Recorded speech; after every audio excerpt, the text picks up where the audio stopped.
Una sa ating mga balita, Jinggoy sumuko na at Alan Peter Cayetano nakipagtalo kay John Vic Remulla. Huli sa ating mga balita, bakit hindi pumasok ang Senate Majority sa Senado? At yan ang aalamin natin sa JP Amazing Stories.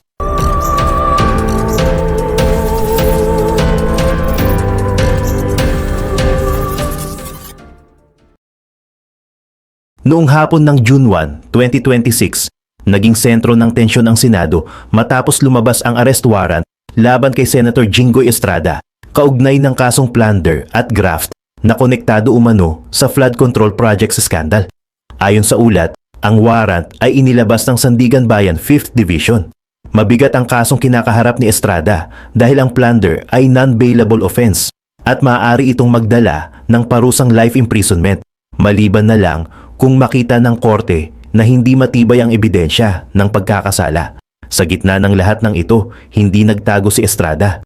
Hindi rin siya humingi ng proteksyon o sanctuary mula sa Senado. Sa halip, humarap siya sa media at sinabi niyang haharapin niya ang kaso. I will not yield to threats. I will not be intimidated. I will not be pressured into surrendering my independence of judgment. Pahayag niya. Para kay Estrada, ito ay hindi lang simpleng pag-aresto. Ito ay laban na kailangan niyang harapin ng diretsyo. Kaya sa halip na umiwas, sinabi niyang kusa siyang susuko sa pulisya. Pero bago pa man tuluyang maipatupad ang pag-aresto, uminit ang sitwasyon sa loob ng Senado. Dumating si Interior Secretary John Vic Remulla kasama ang mga tauhan ng Philippine National Police Criminal Investigation and Detection Group o CIDG upang ipatupad ang warrant laban kay Estrada. Dito na nagsimula ang tensyon sa pagitan ni Remulla at Senate President Alan Peter Cayetano.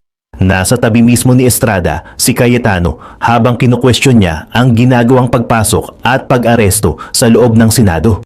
Para kay Cayetano, dapat itong gawin sa labas ng Senate building at hindi sa loob mismo ng institusyon. We agreed that this would be handled outside, not inside the Senate. Even during Cory's time, this was never done, mariing sinabi ni Cayetano. Dagdag pa niya, respect the institution. This is not about Jinggoy. Sa punto ni Cayetano, hindi lang ito tungkol kay Jinggoy Estrada bilang senador. Para sa kanya, usapin ito ng respeto sa Senado bilang isang institusyon. Gusto niyang ipakita na may proseso, may limitasyon at may courtesy na dapat sundin kapag may lehislador na aarestuhin. Pero hindi rin umatras si Remulla. Sa briefing sa Camp Crame, ipinaliwanag ni Remulla na maaari pa ring arestuhin ng executive branch ang mga miyembro ng legislative branch kapag may valid warrant. Kahit may separation of powers ang executive at legislative, hindi raw ibig sabihin nito ay ligtas na ang isang lehislador mula sa pag-aresto. Dito niya binanggit ang issue kay Senator Ronald Bato de la Rosa. Ayon kay Remulla, sinabi niya kay Cayetano na nawala na umano ang pribilehiyong iyon ng Senado nang makatakas si de la Rosa. Sir, I'm sorry, you lost that privilege when de la Rosa escaped. Ayon kay Remulla, si de la Rosa ay hinahanap ng International Criminal Court kaugnay ng umano'y papel niya sa war on drugs noong administrasyon ni dating Pangulong Rodrigo Duterte. Matapos ang 6 na buwang pagtatago, muli siyang lumitaw sa Senado noong May 11 at isa siya sa bumoto para mapalitan si dating Senate President Tito Soto at maupo si Alan Peter Cayetano bilang Senate President. Pagkatapos noon, binigyan umano ng Senado si De La Rosa ng protective custody para hindi siya maaresto. Pero noong madaling araw ng May 14, muling umalis si De La Rosa sa Senate premises kasama si Senator Robin Padilla. At muli na naman siyang nagtago. Ito ang naging punto ni Remulla. Para sa kanya, hindi na pwedeng gamiting hadlang ang Senate custody kung may warrant na kailangang ipatupad. Nang tanungin siya kung ibig sabihin ba nito ay hindi narerespetuhin ng law enforcers ang protective custody ng Senado sa mga miyembro nito, malinaw ang sagot ni Remulla. We will inform them. We will give them the courtesy. But if there's an arrest to be made, we will make the arrest. Ibig sabihin, bibigyan pa rin ng abiso at respeto ang Senado. Pero kapag may utos ang korte, ipapatupad pa rin ang pag-aresto. Sa ilalim ng Article 6, Section 11 ng 1987 Constitution, nakasaad na ang isang senador o kinatawan ay may privilege from arrest habang in session ang Kongreso. Pero ito ay para lamang sa mga kasong ang parusa ay hindi hihigit sa 6 na taon na pagkakakulong. Dahil plunder ang kasong kinakaharap ni Estrada at ito ay may mas mabigat na parusa. Hindi sakop ng ordinaryong privilege from arrest ang kanyang kaso. Kaya habang si Cayetano ay naninindigan na dapat respetuhin ang Senado bilang institusyon, si Remulla naman ay naninindigan na kapag may warrant mula sa korte, tungkulin ng law enforcement na ipatupad ito. Nagsimula ang lahat sa isang biglaang flash report mula sa Senado. Habang nagpapatuloy ang programa, may nakatakdang session ng Senado alas 5 ng hapon. Pero pagsapit ng 5:09 PM, hindi pa rin nagsisimula ang sesyon. At ang dahilan? Wala ni isang miyembro ng Senate Majority ang nasa floor. 5 o'clock ngayong hapon ang session ng Senado. Pero 5:09 na ng hapon, hindi pa rin nagsisimula ang session. Sapagkat wala ni isang miyembro ng Senate Majority ang nandito sa floor. Sa kabilang banda, kumpleto ang Senate Minority. 11 senador mula sa minorya ang naroroon na sa plenaryo. Naroon din ang Senate Secretary, pero kapansin-pansin ang kawalan ni Senate President Alan Peter Cayetano at iba pang senador mula sa majority bloc. Tahimik ang floor. Nakaupo lamang ang mga senador mula sa minorya. Wala pang malinaw na paliwanag. Wala ring ibinibigay na pahayag ang mga senador kung bakit wala pa rin ang majority bloc. Sa ganitong sitwasyon, hindi ordinaryong delay lang ang napapansin. Dahil sa karaniwang takbo ng Senado, kapag oras na ng session, dumadating na ang mga senador mula sa magkabilang panig, minority at majority. Pero sa pagkakataong ito, ang nakikita lamang sa floor ay ang 11 senador mula sa minorya. Dito na pumasok ang tanong. So pag ganun ba, tinitingnan pa rin dyan yung quorum? Mahalaga ang tanong na iyon dahil hindi basta-basta pwedeng magsimula ang sesyon kung kulang ang bilang. Ayon sa ulat, 13 senador ang kailangan para magkaroon ng quorum. Ibig sabihin, kahit kumpleto ang 11 senador ng minorya, kulang pa rin sila ng 2 para formal na makapagsimula ang session. Pero hindi lang quorum ang problema. Mas malaking issue rin na wala ang presiding officer. Dahil kahit sakaling may sapat na bilang, kailangan pa rin ng opisyal na magpa-facilitate ng session. Sa pagkakataong iyon, wala si Senate President Alan Peter Cayetano sa floor. Wala rin umanong naka-assign mula sa majority bloc na pwedeng pumalit para mamuno sa sesyon. Doon lalong naging malinaw na hindi simpleng paghihintay lang ang nangyayari. Nasa floor na ang minorya. Naroon ang Senate Secretary. May nakatakdang oras ang session. Pero hindi makausad ang plenaryo dahil wala ang majority bloc at wala ring presiding officer. Sa puntong iyon, walang makapagsabi kung ano ang susunod na mangyayari. Mananatili ba ang minority sa floor? Maghihintay ba sila hanggang may dumating mula sa majority? O mauwi na naman ba sa panibagong pagkaantala ang araw ng session? Habang live ang ulat, isa pang mahalagang detalye ang lumabas. Ayon sa agenda ng Senado, nakatakda sanang magkaroon ng privilege speech sina Senator Erwin Tulfo at Senator Win Gatchalian. Yung nakita kong agenda ngayon at kasama sa nakatakdang magkaroon ng privilege speech si Senator Erwin Tulfo at si Senator Win Gatchalian. Ano yung ibig sabihin noon? Tanong ng isang reporter. Pinaliwanag na sa agenda, karaniwang hindi inilalagay kung ano ang magiging paksa ng privilege speech. Ibig sabihin, malalaman lamang ng publiko at ng mga kasamahan nilang senador ang topic kapag nagsimula ng magsalita ang senador sa plenaryo. Hindi malinaw kung ano ang dapat sanang ilahad ni na Senator Tulfo at Senator Gatchalian. Pero dahil hindi pa nga nagsisimula ang session, hindi rin malaman kung matutuloy pa ba ang mga privilege speech na yon. Sumunod namang tinanong kung posibleng ibalik sa diskusyon ang nabimbing usapin tungkol sa amendment sa Senate Rules. Particular ang virtual participation. Posible raw iyon. Maaari raw itong itulak muli, lalo na kung manggagaling sa majority.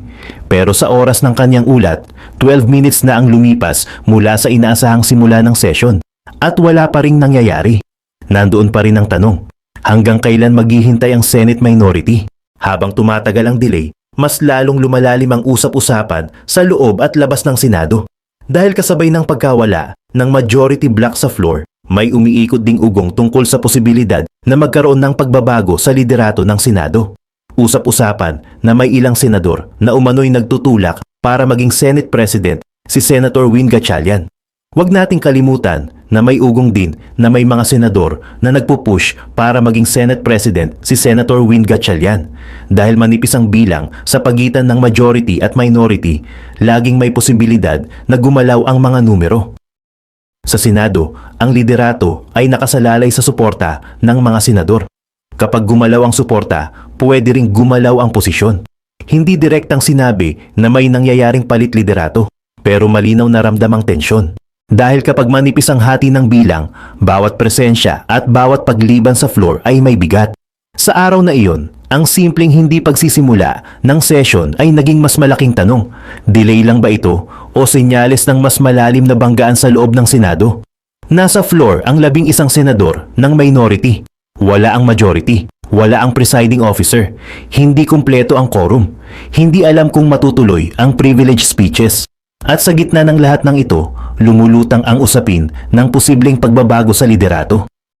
I'm already in receipt of the warrant of arrest issued against me by the 5th Division of the Sandigan Bayan. Nais ko lang pong bigyan din ang mga bagay na ito. I will remain firmly with the majority bloc under the leadership of Senate President Alan Peter Cayetano. Hindi ako matitinag sa anumang panggigipit, pananakot, political maneuvering para talikuran ang aking paninindigan. I will not yield to threats. I will not be intimidated. I will not be pressured into surrendering my independence of judgment. I am giving instructions to the Senate Secretary to put on hold my salary. Personal kong pasya ito upang ipakita sa sambayan ng Pilipino na wala akong intensyon makinabang sa pondo ng bayan habang nililinis ko ang aking pangalan. At higit sa lahat, hindi ako papasa ilalim ng kustodya ng Senado. I will not seek Senate custody. Hindi ko gagamitin ang Senado bilang panangga laban sa mga aligasyon sa akin. Nakahanda akong ipagtanggol ang aking sarili sa hukuman at hindi ako magtatago sa likod ng institusyong ito upang umiwas sa proseso. Ipagtatanggol ko hanggang sa huli ang aking sarili para patunayan na walang batayan ang mga paratang sa akin. Kalokohan ang lahat na ito. Mismo ang Senate Legislative Budget Research and Monitoring Office o LBRMO ang nagsabi sa Ombudsman na wala silang anuman dokumento o record na nagpapakita na ako ay nagpasok ng anuman insertion sa 2025 national budget. Ang mahalagang impormasyon nito ay kinilala pa mismo ni dating Senate Blue Ribbon Chairman Senator Panfilo Lacson bilang isang makabuluhang ebidensya na sumasalungat sa mga aligasyong ibinabato laban sa akin. So how can the Office of the Ombudsman file a plunder case against me when I am not even alleged to be part of or the mastermind of the supposed scheme? Wala po akong kinalaman dyan. Ngayon ko lang po isa sa publiko ito. Maraming beses po ako inalok na talikuran ang independent majority bloc kapalit ang pagbabasura sa aking kaso. Ngunit, hindi ko po ito tinanggap. Mas nanaig ang paninindigan ko na ako'y manatili sa hanay ng mga kasamahan ko sa independent majority bloc. I stand my ground. Ngayon kung tatanungin niyo kung sino sila, abangan ninyo ang susunod na kabanata. I stand my ground because what is at stake here goes far beyond my personal circumstances. What is at stake here is the independence of the Senate. This institution must never become vulnerable to external pressure. It must remain free from political coercion, free from undue influence, and free from any scheme designed to weaken its constitutional role as a co-equal and independent branch of government. If this is the price I must pay for the decisions I have made and the principles I have chosen to uphold, then I am prepared to face the consequences, however difficult they may be, especially for my family. I will not be broken by accusations, nor will I yield to political pressure. I will meet these charges head on, defend my honor through due process, and place my faith in the truth. I will be proceeding now to the CIDG to voluntarily surrender myself. Maraming salamat po.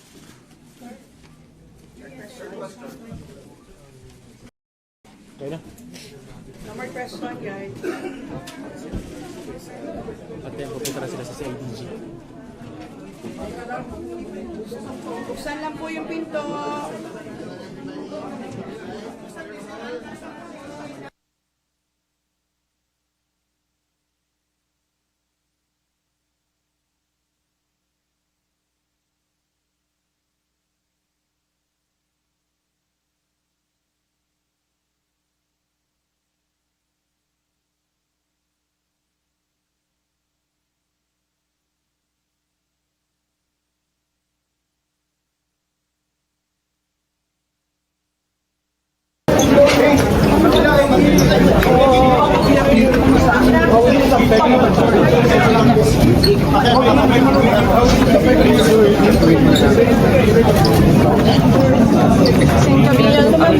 Ma'am, any comment lang, ma'am? Ma'am, why are you crying, ma'am? Praying for Senator Jinggoy, his family, and all of us. Opo, opo. Ma'am, how will the majority be now? Sige, ma'am, salamat.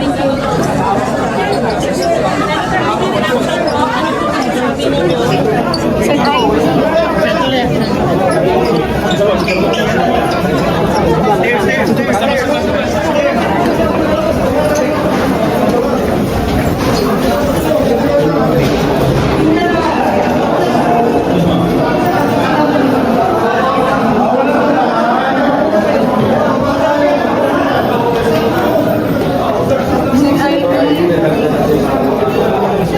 Si Senator Jinggoy.